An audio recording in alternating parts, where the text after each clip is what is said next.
I will not tolerate this kind of behavior in any agency, but especially in the IRS, given the power that it has and the reach that it has in all of our lives. We're going to hold the responsible parties accountable.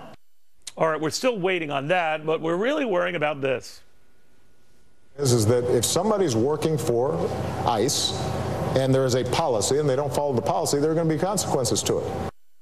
Well, Charles is pained over President's blatant double standard. Jessica Harloff says she's not worried at all, no double standard going on. So, Charles, you think it's clear as a bell? It is clear as a bell, and it's the modus operandi. And, you know, listen, I give the president credit and the administration credit. They know how to capture America's short attention span. So whenever we get news on anything, by the way, did you see the GDP number today? Yeah, it was lower than the first time. Anyway, whenever we get these kind of events, the president does and says the right thing. And later on, we find out, golly, no one even looked for the files, for Lois Lerner's files. No one's doing their job at ICE. But they know how to win the PR game, but unfortunately it's so disingenuous and it's so unfair to the country. You have to wonder, Jessica, where is the finding of that investigation into what the IRS was doing, that there was not a smidgen of evidence?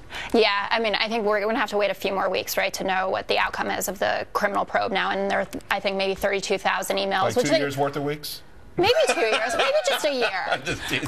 But, I mean, we don't know how many of them are duplicate emails at this point. But to what you were talking about, Charles, I completely understand the frustration with it. There's no doubt that the president really cares about his executive action, but with good reason. I mean, right now it's under attack by the Republicans. Even though a judge has slapped it down. So why would you threaten?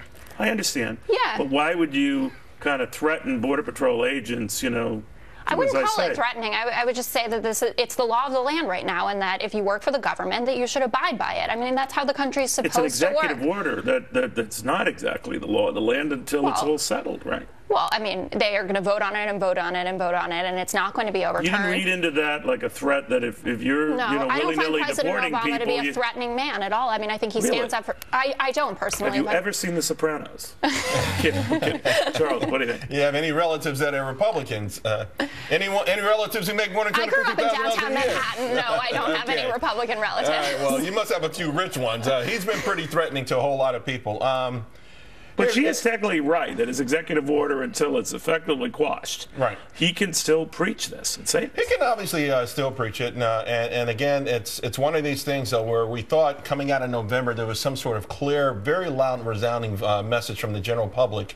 And this was the exact thing that they did not want to happen. And unfortunately, the president has doubled down, tripled down on this kind of stuff. And the rhetoric that accompanies it actually makes it worse. You know, it does have two different voices, though, in the White House, right? You have the one thing.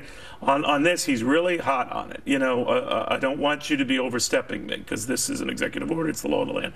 When it comes to the IRS and how that could be very embarrassing, there's no rush. No, I'm not. Listen, I don't think that there's any Democrat out there, or maybe there are a few, but I'm not one of them who would say that there aren't things that need to be dealt with this IRS investigation, and he needs to make good on that. I mean, the people who got targeted. Yeah, and I know there are still applications pending. You know.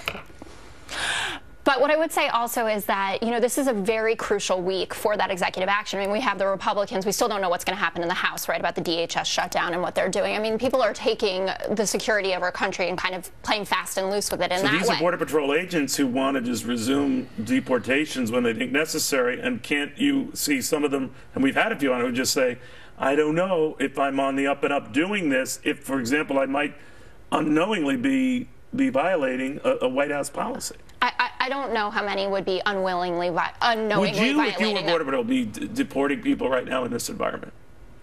I mean, I wouldn't, because it's against the law right now, what you're doing. I mean, in this environment, are you talking about, like, their job is to deport terrorists? No, their job is to deport suspicious people individuals. People who've been working in this country, who may be paying taxes into this country, who are waiting for their papers, which they, by the president's executive action... So they can just sit on their hands? They just sit on their hands? I don't think that that's really what they're asking. You made a whole lot of positive assumptions that just really don't match the true facts of it. I mean, a lot of people aren't waiting on their papers. A lot of them are not paying taxes. They are here, and the more they get into the cities, the less likely it is they'll be deported even before this executive action. And it's a shame that we would handcuff our law enforcement agencies on any level to do this job. I would be so frustrated if I was in ICE. I really would. I mean, this is you know, how can you be in law enforcement and not enforce the law? You're worried or not?